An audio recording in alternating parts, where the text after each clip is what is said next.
28장. 악인은 쫓아오는 자가 없어도 도망하나 의인은 사자같이 담대하니라. 나라는 죄가 있으면 주관자가 많아져도 명철과 지식 있는 사람으로 말미암아 장구하게 되느니라. 가난한 자를 학대하는 가난한 자는 곡식을 남기지 아니하는 포구 같으니라. 율법을 버린 자는 악인을 칭찬하나 율법을 지키는 자는 악인을 대적하느니라. 악인은 정의를 깨닫지 못하나 여호와를 찾는 자는 모든 것을 깨닫느니라. 가난하여도 성실하게 행하는 자는 부유하면서 굳게 행하는 자보다 나으니라. 율법을 지키는 자는 지혜로운 아들이요 음식을 탐하는 자와 사귀는 자는 아비를 욕되게 하는 자니라. 중한 별리로 자기 재산을 누리는 것은 가난한 사람을 불쌍히 여기는 자를 위해 그 재산을 저축하는 것이니라. 사람이 귀를 돌려 율법을 듣지 아니하면 그의 기도도 가증하니라. 정직한 자를 악한 길로 유인하는 자는 스스로 자기 함정에 빠져도 성실한 자는 복을 받느니라. 부자는 자기를 지혜롭게 여기나 가난해도 명철한 자는 자기를 살펴야 하느니라. 의인이 득이하면 큰 영화가 있고 악인이 일어나면 사람이 숨느니라. 자기의 죄를 숨기는 자는 형통하지 못하나 죄를 자복하고 버리는 자는 불쌍히 여김을 받으리라. 항상 경외하는 자는 복되거니와 마음을 완악하게 하는 자는 재앙에 빠지리라. 가난한 백성을 압제하는 악한 관원은 부르짖는 사자와 줄인 곰 같으니라. 무리한 치리자는 포악을 크게 행하거니와 탐욕을 미워하는 자는 장수하리라. 사람의 피를 흘린 자는 함정으로 달려갈 것이니 그를 막지 말지니라. 성실하게 행하는 자는 구원을 받을 것이나 굽은 길로 행하는 자는 곧 넘어지리라. 자기의 토지를 경작하는 자는 먹을 것이 많으려니와 방탕을 따르는 자는 궁핍함이 많으리라. 충성된 자는 복이 많아도 속히 부하고자 하는 자는 형벌을 면하지 못하리라. 사람의 낯을 보아주는 것이 좋지 못하고 한 조각 떡으로 말미암아 사람이 범법하는 것도 그러하니라. 악한 눈이 있는 자는 재물을 얻기에만 급하고 빈궁이 자기에게로 임할 줄은 알지 못하느니라. 사람을 경책하는 자는 혀로 아첨하는 자보다 나중에 더욱 사랑을 받느니라. 부모의 물건을 도둑질하고서도 죄가 아니라 하는 자는 멸망받게 하는 자의 동륜이라. 욕심이 많은 자는 다툼을 일으키나 여호와를 의지하는 자는 풍족하게 되느니라. 자기의 마음을 믿는 자는 미련한 자요 지혜롭게 행하는 자는 구원을 얻을 자니라. 가난한 자를 구제하는 자는 궁핍하지 아니하려니와 못본 채 하는 자에게는 저주가 크리라. 악인이 일어나면 사람이 숨고 그가 멸망하면 의인이 많아지느니라. 할렐루야. 기도하겠습니다. 오늘의 새벽의 말씀은 잠언서 28장의 드림같이 우리가 의인의 공평을 알게 해주시고 또 의인을 통해 저희들이 깨달을 수 있도록 주여 도와주옵소서. 우리는 아무것도 부족하고 자기 자신만 완고한 어리석은 자들입니다. 어리석음에서 저희들이 빠져나올 수 있도록 도와주시옵소서. 오늘은 추석의 아침입니다. 추석 아침에 이 잠언서 말씀을 우리가 드리는 것은 잠언서의 말씀을 통하여 우리가 깨닫기를 원합니다. 잠언서의 말씀을 통해 우리가 깨닫기를 원합니다. 그래서 잠언서의 말씀에 우리가 의존하여 지혜로운 자가 되기를 원하며 미련한 자가 되지 않기를 원합니다. 오늘도 추석 전에 부흥성의 새벽의 말씀을 통하여 깨닫게 하여 주시옵소서. 그리스도 대신 예수님 이름 받들어 간절히 기도드리옵나이다. 아멘. 할렐루야. 오늘은 추석이죠. 추석의 아침에 오늘은 귀하게 잠언서 28장을 전체를 올려드립니다. 우리는 양심의 제약이 있으면 사람들은 스스로 두려워하게 됩니다. 그래서 의인은 담대한 거죠. 그래서 쫓아오는 자가 없어도 도망하게 되는 것이죠. 죄를 진 사람은 경찰만 봐도 두려워합니다. 그러나 죄를 지지 않은 사람은 경찰이 두려움이 없죠. 우리는 빛을 지고 도망가는 사람에게는 만나는 사람마다 빚쟁이로 보이는 것이죠. 죄는 사람을 겁쟁이로 만듭니다. 의인은 사자같이, 젊은 사자같이 담대하다는 것이죠. 아무리 위태한 중에도 그들에게는 전능하신 하나님이 계시다는 겁니다. 그러므로 땅이 요동할지라도 두려워하지 않기를 바랍니다. 두 번째는 나라 안의 채와 지혜에 대해서 2절에 말씀을 드리면서, 나라에 채가 있으면 나라에 혼란을 가져오기도 하죠. 나라는 채가 있으면 즉 나라 전체가 하나님과 신앙에서 이탈되어 우상 숭배와 신성 모독과 부도덕에 빠지게 되면 주도권과 주권자가 많아지고 많은 삶이 동시에 통치권을 잡으려 하며, 그로 인하여 국민은 파당과 파벌로 사분오열해서 서로 물고 삼키게 되는 것이죠. 지금 우리 현재 나라도 그런 상황에 있을 때가 우리가 종종 느낄 때가 있습니다. 그래서 혹은 하나님의 손이나 외세에 밀려 망하게 되기도 하죠. 때로는 통치자가 백성의 죄 때문에 고통을 당하기도 하는 거예요. 지혜는 이러한 순환을 방지하거나 바로잡아 주는 것입니다. 지식 있는 사람 혹은 지식 있는 백성에 의해 백성은 다시 정신을 차리게 되고 사태는 수습하게 되는 것이, 이것이 지혜로운 자들의 의기입니다. 지혜로운 사람 하나가 의기에 처한 국가에 대한 이바지할 수 있는 것은 상상하지 못할 정도로 매우 크다는 것을 깨닫기 바랍니다. 그래서 국가의 통치자들은 지혜 있는 사람을 옆에 두어야 되지, 미련한 자가 옆에 있으면 그는 망하는 길로 가서 자기도 망하고 사람 쓰는 사람도 망하고 나라도 망하는 겁니다. 세 번째는 가난한 자를 학대하는 자는 3절입니다. 가난의 비참함을 피부로 느낀 자들은 마땅히 같은 고통을 당하는 자들에게 동정심을 가져야 한다는 것이죠. 그럼에도 불구하고 도리어 그들에게 해를 입히는 자들은 말할 수 없이 야만적인 인간들입니다. 가난과 고생 끝에 권세를 잡은 자들은 대개 오만한 법이죠. 가난한 사람이 군적에 발탁되어 권력을 잡게 되면 자기도 한때 가난했다는 사실을 망각하고 가난한 자를 누구보다도 학대하며 매우 잔인하게 착취한다는 것을 우리가 알 수 있죠. 그는 마치 밭에 있는 곡식을 쓸어가며 다 자란 이삭을 눕히고 두들겨 패서 곡식을 남기지 않은 포구와 같은 것이죠. 고생을 많이 한 며느리는 시어머니가 되면 더 잔인하다는 말도 듣지 않습니까? 오히려 아는 사람이 이해할 것 같은데 아는 사람이 더 잔혹하게 한다는 사실을 우리는 알 수가 있습니다. 네 번째, 율법을 지키는 자 4절에 대해서 말씀을 드리는데, 악인을 칭찬하는 것은 자신이 율법을 저버리고 거스르는 자임을 드러내는 것이죠. 왜냐하면 율법은 악의 길에서 서로의 손을 굳게 잡습니다. 그렇게 함으로써 그들은 양심의 절규를 잠잠하게 하고 악마의 완국을 위하여 기여하고자 하는 것이죠. 하나님의 법을 참으로 의식하는 자들은 서 있는 위치에서 죄와 힘차게 대치합니다. 다섯 번째는 공의를 깨달은 자가 5절인데요. 사람이 정욕의 지배를 받는 것은 깨달음이 어둡기 때문이며 깨달음이 어두운 것은 정욕의 지배를 받기 때문이라는 것이죠. 그들은 악인이기 때문에 공의를 깨닫지 못합니다. 사람이 여호와를 찾는 것은 많은 것을 깨닫고 있다는 증거이며 또한 그것은 깨달음을 더하게 하는 좋은 방법이죠. 하나님을 찾는 것은 필요한 온갖 것을 깨닫게 하는 좋은 방법입니다. 그의 뜻을 행하면 그의 가르침도 알게 될 것입니다. 그래서 공의를 깨닫지 못하는 사람은 본인이 죄가 있어서 깨닫지 못하는데, 깨달은 사람에 대해서 그는 올바르지 않은 걸 모르는 거예요. 요즘에 정치인들 자기의 사리 사욕이 있어서 올바르지 못합니다. 그리고 깨닫지 못합니다. 오로지 거짓 수심하여 백성을 속이는 데만 눈이 있기 때문에 상당히 한심한 모습들을 볼 수 있습니다. 또 여섯 번째는 성실과 사곡함을 6절에 말씀하는데, 가난하지만 정직하고 경건한 사람은 악하고 불경건한 부자보다 나으며 더 좋은 성품을 지니고 있으며 더욱 평안하고 세상에 대해서 더 큰 축복이 되며 훨씬 더 명예와 존경을 받을 만한 가치가 된다는 사실을 맹목적인 세상에 대한 하나의 역설로 제시하고 있습니다. 그의 상황이 더 낫다는 것은 죽어서뿐만 아니라 이 세상에도 마찬가지입니다. 일곱 번째, 율법과 방탕한 친구의 실절에 말씀하시며 경건한 믿음은 참된 지혜로서 모든 관계에서 사람을 지혜롭게 만든다는 것이죠.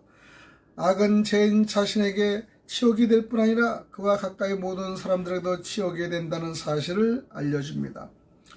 8번째, 부정한 재물에 대해 8절에 말씀드리면서 부당하게 얻은 재물은 아무리 많이 불어난다 할지라도 오래가지 못합니다. 고리대금과 사기로 단시일에 큰 부자가 될 수 있습니다. 하지만 그것은 지속되지 못합니다. 그런 자신을 위해 재산을 모았지만 그 재산을 잃게 될 때는 그로 인해 엉뚱한 다른 사람의 재산을 차지하게 된다는 것이죠. 하나님은 때때로 불의하게 모은 재산을 다른 사람이 자비롭게 사용하시도록 섭리 중에 조치하신다는 걸 알아야 됩니다. 그래서 우리는 의로운 사람은 자기가 직접 벌지 않아도 불의의 사람의 돈을 쓸 때가 많이 있습니다. 우리는 불의의 나라도 마찬가지죠. 대한민국이 팽창 어려울 때는 불의로 모은 모든 옆 나라를 사용해서 재산을 쓰고 경제를 일으킨 적도 있습니다. 하나님은 그렇게 사용하게 만드십니다. 앞부분은 하나님의 말씀과 기도가 중요한데요. 하나님은 율법을 통해 우리에게 말씀하시며 우리가 그 율법에 귀를 기울이고 주 예수 듣기를 고대하신다는 것이죠. 귀는 뭡니까? 좋은 것을 들어야 됩니다. 나쁜 것은 가려낼 줄 알고 한쪽 들으면 한쪽으로 뱉어내야 되는 것입니다. 우리는 기도를 통해 하나님께 말씀드리며 하나님이 그 기도에 응답하기를 우리는 고대하기도 합니다. 왜? 좋은 말을 듣고 우리는 고대할 수가 있지 않습니까? 10번째는 유혹하는 자의 성실한 자에 대해서 말씀하는데 선한 사람들은 죄악과 재앙에 빠뜨려고 하는 자들은 목적을 달성하지 못할 것입니다. 오히려 그들은 스스로 자기 함정에 빠질 것이며 죄인으로 뿐만 아니라 유혹자로 낙인까지 하나 더해서 더 심한 정죄를 받게 되는 것입니다. 마태복음 28장 14절 15절 보면 성실한 자는 악한 자가 꼬이는 악한 길에 빠지지 않게 보호를 받을 뿐 아니라 성령의 은사와 의로도 받게 된다는 것이죠. 11번째는 가난한 자의 지혜로움에 대해서 말씀을 드리는데 부한 자들은 다른 면에서는 아무리 무식하다 하더라도 돈을 벌고 모으는 방법은 잘 알고 있기 때문에 자기를 지혜롭다고 생각하기 쉽습니다. 그래서 자기가 하는 말은 무엇이든지 하나의 말씀이나 법과 같이 여겨지기를 기대합니다. 다른 방법으로는 명성을 얻을 길이 없기 때문에 지혜를 얻기에 호심 참담한 가난한 자는 부자를 살펴서 그가 남들이 알고 있듯이 그런 학자도 모사도 아니라는 사실을 알게 된다는 것이죠. 12번째는 나라 안의 의인과 악인에 대해서 말씀을 드립니다. 하나님의 백성이 받는 의로는 그들이 살고 있는 나라의 영광이 됩니다. 의인이 득이할 때 즉 그들에게 자유가 있고 마음대로 신앙생활을 하며 박해를 받지 않을 때는 그 나라에는 큰 영화가 있다는 것이죠. 악인이 기하게 되는 일은 나라의 아름다움을 좀먹는 것입니다. 악인이 일어나서 머리를 들게 되면 신성한 것은 무엇이든지 머리로 받게 된다는 것이죠. 그래서 사람이 숨는다, 즉 선한 사람은 초에 묻히게 된다는 의미를 말씀을 드립니다. 13번째는 죄의 참회와 고백에 대해서 말씀을 드리는데 죄에 빠지고 죄를 변명하며 그것을 부인하며 가볍게 하려고 하고 은폐시키려고 하며 죄에 대한 비난을 받는 다른 사람에게 전가하는 것은 어리석은 일이죠. 자기의 죄를 숨기는 자는 형통하지 못합니다. 다윗도 자기 죄를 숨기는 동안에는 끊임없이 마음이 쫓기고 있었다고 시편 32편 3절 4절의 말씀을 드립니다. 환자가 자기 병을 감추고 있는 동안은 치료를 기대할 수 없는 것이죠. 하나님께서 자기 죄를 자복하고 다시는 죄로 돌아가지 않으려고 애쓰는 자들은 하나님께 불쌍히 여김을 받을 것입니다. 그들의 양심은 평안을 얻고 멸망에서 건짐을 받을 것이 요한복음 1장 9절과 에레미야 3장 12절 13절의 말씀을 참조하시기 바랍니다. 14번째는 경건함과 주제넘음을 말씀드리면서 대부분의 사람들이 결코 두려워하지 않는 자가 복이 있다고 생각합니다. 하지만 고통은 전혀 없고 그 안에 최대의 만족에 들어있는 두려움이 있기 때문이죠. 언제나 거룩한 두려움과 하나님을 높이는 마음을 품고 있는 자, 항상 하나님을 노하시게 할까봐 두려워하는 자, 양심을 지키며 악이 나타날까 두려워하는 자는 복이 있다는 것이죠. 마음을 강팍하게 하는 자, 두려워할 줄을 모르고 하나님과 하나님의 심판을 가볍게 여기는 자는 그 주제의 넘음으로 인해 파멸하게 되는 것입니다. 15번째는 악한 지배자들의 폐해에 대해서 말씀을 드리는데 너희의 백성은 관원을 비방하지 말라. 말씀에 실제로 기록되어 있다. 하지만 백성을 압제하는 악한 통치자에 관해서 성경은 그를 부르짖는 사자와 줄인 곰이라고 부르고 있습니다. 그런 통치자는 짐승 같고 야만적이며 비에 굶주린 자로 맹수로 취급하는 것이 마땅하기 때문이죠. 16번째는 무지한 압제자의 말씀을 드리는데, 탐욕스러운 통치자는 공의를 행하지 않으며 자비를 사랑하지도 않으며 밑에 있는 백성들을 팔고 사고 할 것입니다. 탐욕을 미하는 자는 직권이나 평화가 오래 갈 것이며 백성의 사랑과 하나님의 축복을 받으며 행복할 것입니다. 17번째는 살인과 운명에 대해서 말씀을 드리는데, 이 말씀은 사람의 피를 흘리면 사람이 그의 피를 흘릴 것이라고 창세기 9장 6절에 고대법과 일치합니다. 살인을 포함한 자는 목숨을 구하기 위해 도망할지라도 끊임없이 공포가 엄습하여 스스로 함정으로 달려가고 자신의 본색을 드러내게 되며 가인처럼 스스로 고통을 이기지 못할 것입니다. 살인자를 방면해 주거나 그를 도와주려 하는 자는 피 흘림 죄의 공범죄가 됩니다. 18번째는 성실함과 거짓함에 얘기하면서 정직한 자들은 항상 안전합니다. 성실히 행동하며 생각하는 대로 말하고 하나님의 영광과 형제의 유익을 주목하는 순전한 눈을 가진 자는 구원을 얻을 것입니다. 그들은 현재도 안전합니다. 성실함과 정직함으로 인해 그들은 최악의 순간에도 거룩한 안보를 받게 될 것입니다. 그들에게 해가 닥칠 수는 있으나 상처를 입지는 않습니다. 거짓되고 부정적인 자들은 결코 안전하지 못하다는 것이죠. 19번째는 부지런한 자와 방탕한 자에 대해서 말씀을 드립니다. 자기 토지를 경작하며 상점을 보살피고 생업이 무엇이든 간에 거기에 전념하는 자에게는 먹을 것이 많다는 것이죠. 그것은 자신과 가족에게 꼭 필요한 것입니다. 그것으로 가난한 자에게 자손을 베풀게 되고 자기의 수원이 수고한 것을 먹게 된다는 것이죠. 게으르고 태만하여 친구들과 몰려다니는 자들은 편안하고 즐거운 삶을 만끽하고 있다 하더라도 나중엔 비참하게 되는 것을 택하고 있다는 것입니다. 20번째는 충성된 자, 부정한 자에 대한 말씀을 드립니다. 여기서 행복해지는 참된 길을 가르쳐주고 있는데, 그것은 거룩하고 정직하라는 것이죠. 하나님과 사람에게 충성된 자는 여호와께 축복을 받을 것이요, 쓸모있는 사람이 되는 것은 충성됨에 대해 상급이며 아주 좋은 상급입니다. 행복에 이른다고 속이는 거짓된 길을 주의하라고 경고합니다. 그것은 정당하게든 부정하게든 재산을 급히 모으는 것이요, 속기 부하려고 하는 자는 이웃에게 깨끗하다는 말을 듣지 못하며 이웃에게 욕을 먹고 저주의 대상이 될 것입니다. 잠언 기자인 솔로몬은 그는 죄가 없을 수 없다고 말하지 않고 다만 그럴 가능성이 있다고 말하면서 그 발을 빨리 하는 자는 범죄에 엎드러지고 넘어진다는 것을 말하는 겁니다. 이제 공정한 판단에 대해서는 21번째 얘기입니다. 사법권을 행사할 때 정실을 게재시키는 것은 가장 근본적인 잘못입니다. 사건의 12곡절보다는 그 사람의 신사나 동항이나 아는 사람 혹은 소속이 같고 신조가 같다고 해서 유리하게 해주고 타향이거나 가난한 자 경쟁이었던 자나 반대의 투표를 했던 자라고 해서 불리하게 해준다면 그것은 근본적인 잘못을 범하는 것입니다. 공정해야 할 의무를 한번 깨트린 자들은 처음에는 큰 뇌물을 받고 그랬을 것이라 틀림없으나 양심이 타락됐으면 결국 한 조각의 떡을 위하여 양심에 거스르는 판결을 하게 되는 것이요. 이런 대한민국의 사법부는 엉망입니다. 불의를 하고요, 불의한 판단하고 자기 편은 무자도 손들어주고 남의 편은 손들어주지 않은 비양심적인 사법부가 국민들은 신뢰하지 못합니다. 어제 우리 이재명 대표도 기각과 구속에서 판단이 있었으면, 물론 자기 편들은 불구속을 원할 것이지만은 반대선은 구속을 원할 겁니다. 그런데 마지막에 정의로운 사법부를 기다렸지만은 사법부는 그러지 못한 것을 볼 수 있습니다.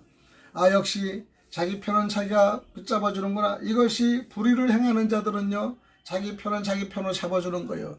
금방은 좋을 것 같지만 나중에는 어느 시기가 될 때는 그것이 잘못됨을 엄청 후회하며 정말로 매국노의 소리를 들을 수가 있을 것입니다. 약한 자와 재물에 대해서 22번째 말씀하시면서 솔로몬 기자는 부자가 되려는 자의 죄와 어리석음을 말해주고 있습니다. 그들은 한시 바삐 부자가 되려 합니다. 그들은 악한 눈이 있습니다.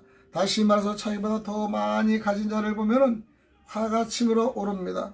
그러한 자들은 빈궁이 임할 것입니다. 23번째는 경책과 아첨에 대해서 말씀을 드리는데, 아첨은 일시적으로는 사람들을 즐겁게 할 수 있습니다. 다시 한번 생각해보고는 아첨하는 자들을 혐하고 경멸할 것입니다. 책망하는 자들은 처음에는 불쾌한 존재가 될 수 있으나 하지만 뒤에 노염이 가라앉고 혈압이 정상으로 돌아오면 그들을 사랑하고 존경할 것입니다.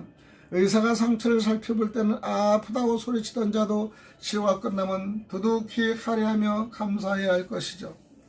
24번째 부모의 재물을 훔치는 자에 대해서 말씀을 드리는데, 그리스도께서는 부모를 폭행하는 것을 의로 생각하지 않는 자는 악하다는 것을 마태복음 15장 5절에 말씀하신 것처럼 솔로몬은 여기서 부모의 돈을 악탈하고도 죄가 아니라고 생각하는 자들의 악함에 대해서는 보여주고 있습니다. 강제로 하든 가문이설로 하든 협박으로 하든 또는 빚을 지고 부모에게 갚게 하든 부모의 자손을 악탈하는 자는 죄입니다. 이 같은 일을 자는 멸망케 하는 자의 동료이며 노산 강도나 마찬가지가 되는 것이죠. 25절에는 다투는 자와 경건한 자에서 말씀을 드리면서 거만하고 다투기 좋아하는 자들은 저절로 여이며 계속해서 불안하나, 왜냐하면 이들은 풍족하게 될 자를 대적하기 때문이죠. 하나님과 그의 은혜를 늘 의지하며 살아가는 자들은 저절로 살이 찌며 편안합니다. 즉 여호와를 의지하는 자, 다시 말해서 분쟁하는 대신 가정을 하나님께 맡기는 자는 풍족하다는 것입니다. 여러분의 교회도 맡기고 여러분의 공동체도 맡기고 여러분의 자신도 맡길 때 여러분 풍족하고 그 다음에 영혼의 살이 찐다는 것입니다. 26절에는 자만과 지혜에 대해서 말씀하시면서 미련한 자는 자기의 마음을 믿으며 자기의 지혜와 자기의 힘과 자기의 공로와 자기 의를 믿으며 자기를 높이 평가한다는 것이죠. 그러나 지혜롭게 행하여 자기의 마음을 믿지 않고 겸손하며 자신만만하지 않고 하나님의 힘으로 나가는 자가 구원을 얻을 자라는 것입니다. 27번째 자비에 대한 권고에 대해서는 가난한 자를 구제하는 자가 그로 인해서 더 가난해지는 법은 없다는 것입니다. 그는 궁핍하지 않을 것입니다. 가난한 자들의 참상을 보면 마음이 흔들려서 구제품을 내놓게 될까봐 가난한 자들을 못 본 채 하는 자는 하나님과 사람에게 많은 저주를 받을 것이라 라는 것입니다. 마지막 28절은 악인과 의인의 권리에 대해서 말씀하시면서 이 말씀의 취지는 12절 말씀과 같는데, 권세가 악인의 수중에 들어가면 사람들은 숨는다는 것이죠. 지혜로운 자들은 은밀한 곳에 집 가며 악인 밑에 일하고 싶지 않습니다. 공직을 거부합니다. 부자들은 재산을 빼앗길까 피하고 선한 사람들은 선을 행하기를 체념하고 부당한 취급을 당할까 두려워 도망하는 것이죠. 악인이 수치를 당하고 권력을 빼앗기게 되면 의인이 많아집니다. 즉 악인이 멸망하면 의인이 그 자리를 대신한다는 것이죠. 잠언서 28장의 핵심은요, 1장 28절의 모든 말의 핵심은 악인과 의인을 대조하면서 그 둘의 삶의 특성을 다루겠다는 것을 우리가 볼 수 있습니다. 그래서 우리는 추석 전에 오늘 이 잠언서 말씀은 깨닫고 악인과 의인의 서열에 내가 그렇게 섰는가 안 섰는가를 우리는 볼 수가 있는 겁니다. 그래서 우리는 의인의 삶은 삶으로 드러나는 의인의 삶이 필요하다는 것이죠. 의인과 악인의 본질적인 차이는 하나님을 믿고 의뢰하느냐의 여부에 달려 있습니다. 따라서 의인이라는 율법을 지키고 여호와를 찾는 명철하고 정직하며 구제와 선을 베푸는 자를 의인이라 하죠. 반면에 악인은 하나님의 법을 알지 못하고 깨닫지도 못하기 때문에 자기 중심적이고 세상적인 가치관으로 살아가는 거죠. 결국 의인은 하나님의 말씀으로 살아 하나님께서 보장하시는 영원한 생명에 들어가지만은 악인은 하나님의 말씀을 멸시하다가 멸망에 이르고 맙니다. 진정한 의인은 하나님을 믿는 믿음을 행실로 드러내어 자신의 생활 가운데서 구체적으로 지혜를 적용하는 자들을 의인이라고 표현합니다. 행함이 없는 믿음은 죽은 믿음이며 믿음을 삶에 적용하지 않으면 그것은 하나님을 해방하는 것과 마찬가지입니다. 그러면 죄의 자복의 필요성에 대해서 말씀을 드리는데, 죄를 숨기는 것은 죄의 탐닉에 있으면서 그것을 가볍게 여기거나 변명하여 심지어 부인할 뿐 아니라 그로 인한 피난을 다른 사람들에게 전가하는 것까지를 포함합니다. 지금의 정치인 야당 대표가 그렇지 않습니까? 재자병을 필요성을 줌에도 불구하고 남한테 미루고 부하한테 미루고 그렇게 해서 자기는 모로새로 나가는 것을 보니까 안타깝게 한이 없습니다. 이렇게 자신의 죄를 숨기는 자는 스스로 양심에 의해 끝없이 고통을 당하게 될 뿐 아니라 하나님께로부터 속죄의 은총을 얻을 수는 없습니다. 왜냐하면 속죄는 어디까지나 죄의 고백과 회개를 전제로 하기 때문입니다. 하나님께서는 모든 사람이 구원에 이르기를 원하시기 때문에 진심으로 회개하는 자에게 용서의 은총을 베풀어 주신다는 것을 깨달으시길 바랍니다. 오늘은 잠언서 28장에 대해서 말씀을 드렸습니다. 정말로 우리는 지혜로운 자가 되기요, 그 다음 의인의 길을 걸어가야 됩니다. 의인의 길은 협착하고 좁으나 나중에는 편하다는 것을 느낄 수 있습니다. 행복하다는 걸 느낄 수 있습니다. 우리는 그런 마음에서 우리는 정말로 의인의 길에 설 때는 자복하며 정말 주님을 향하여 귀한 은혜 속에서 차고 넘치는 시대 저희들이 되기를 바랍니다. 오늘 추석입니다. 죄의 입장에 서지 말고 죄의 길에서 빠져나올 수 있는 지혜로운 자가 되어 정말 가족도 살리고 자신도 살리는 귀한 지혜로운 추석을 맞이하시기 바랍니다. 먹는 거 앞에 너무 탐심하지 마시고 너무 욕심내지 마시고 형제의 잘못을 서로 투절하다 싸우지 마시고 편안한 마음으로 끝까지 바라보며 다니엘같이 큰 주님에 해당되는 큰 목적만 우리가 거룩한 행동을 하는 그런 하루가 되시기를 간절히 축원드립니다. 오늘은 우리가 주님을 위해서 나의 생명을 여러 번 드리길 바랍니다. 찬송가 나의 생명 드리니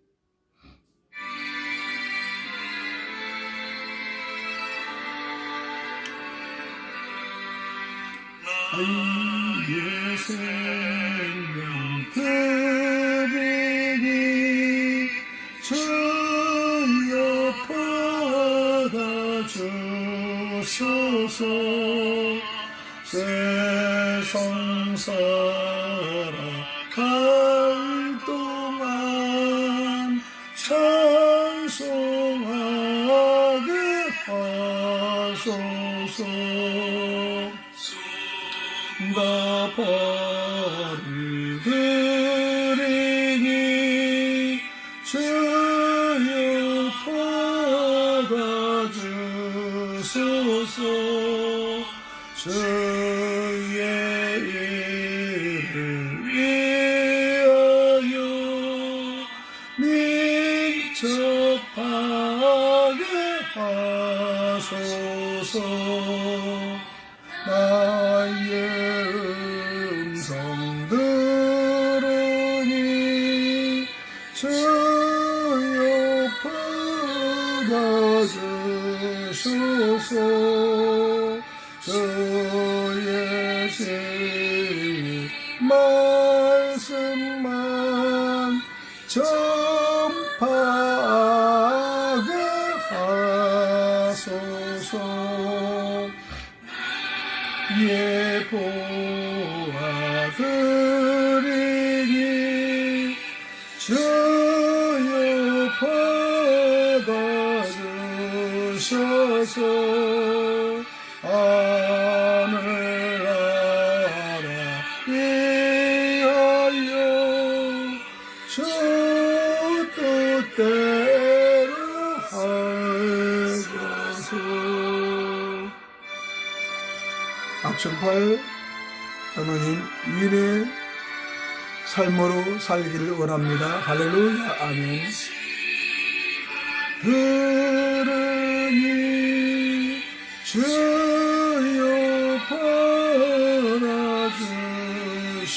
받아주소서. 평생도 주의 봉사하게 하소서. 아멘.